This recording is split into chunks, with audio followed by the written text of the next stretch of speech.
I've just come from the Capitol.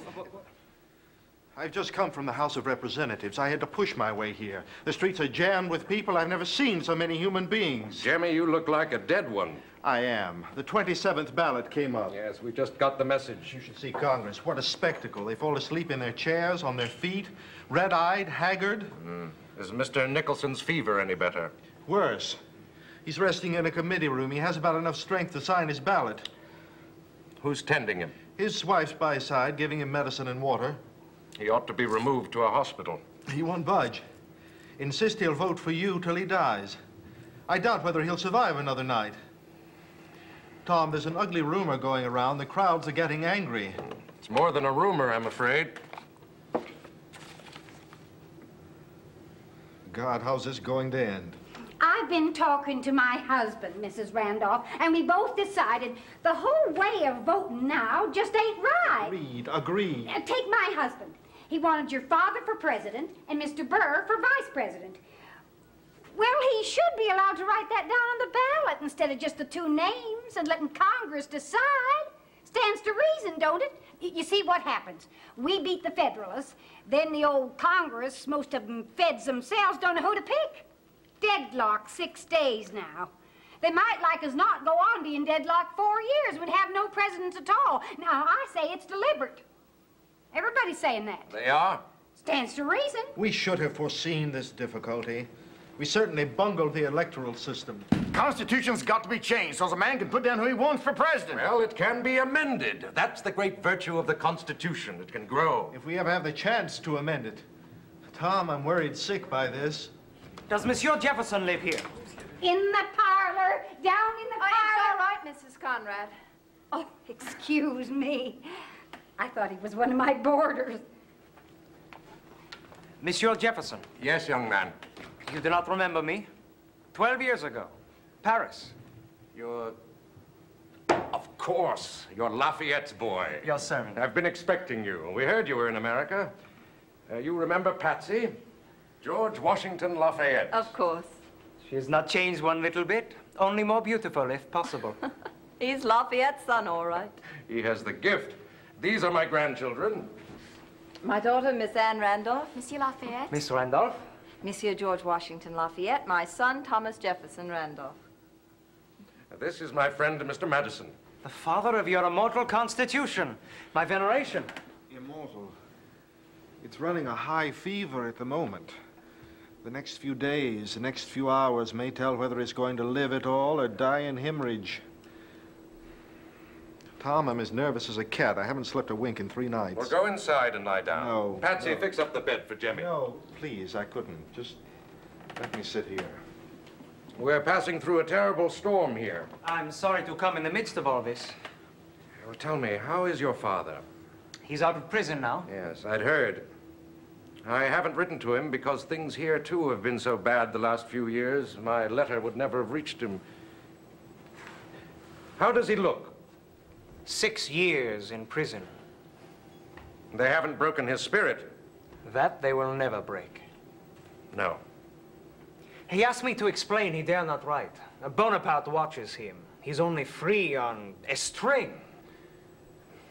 I had hoped that Bonaparte would value the true glory of a Washington as compared to that of a Caesar. When we heard he died, my father wept like a child. A great man fell that day.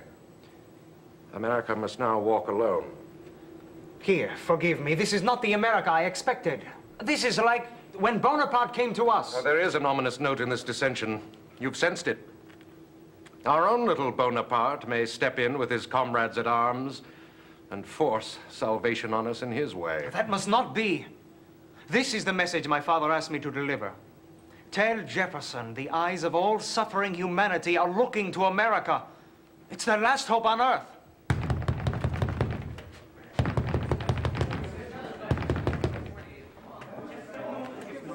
Mr. Jefferson? Yes. Message. Thank you. What is it, Tom? A group of the Federalists are meeting tonight. To set aside the election? Possibly. Like hell they will. Nobody's gonna take my republic from me. Well, you're right, my friend. I'm afraid you won't have time for that meal now. Would you please see if your horse is ready? Yeah. Patsy, I think you'd better plan on going home. Very well, Father. I don't know how long this will keep up. I don't know how it will end. Horse is saddled and out front. To Governor Monroe, with my compliments. Yes, sir. Give your horse the spur. I don't like the wind, Mr. Jefferson. No fear. When do you want us to leave? At once. There's going to be serious trouble. I don't know, Patsy. General Hamilton? Again? Is there no end to that man's malevolence? Hamilton. But during the war, he was my father's friend, too. People changed here after the war, Monsieur Lafayette. The real revolution's been fought in the last 6 years. And our people have won, Monsieur Lafayette. Through the ballot, they've taken the government into their own hands. But now, the Federalists intend to drag everything down with them rather than admit defeat. They've turned President Adams completely against my father, one of his oldest friends. This shocks me. Do you know why he didn't write your father all these years? He couldn't. They opened his mail.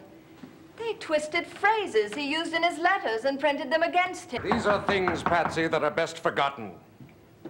Father, there are men in the streets with guns. They're expecting Hamilton and his troops. They say they'll be shooting. Mr. Jefferson. General Hamilton. You dare. Pat, go inside, please. Very well, Father. Come along, children.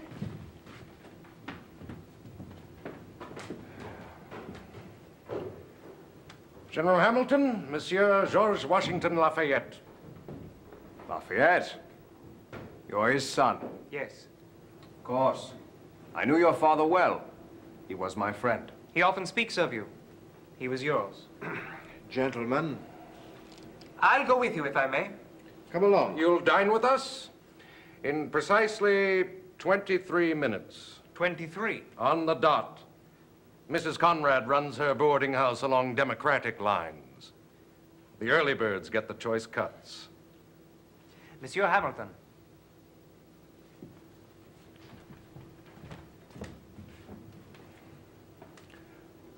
What can I do for you, General Hamilton? Nothing.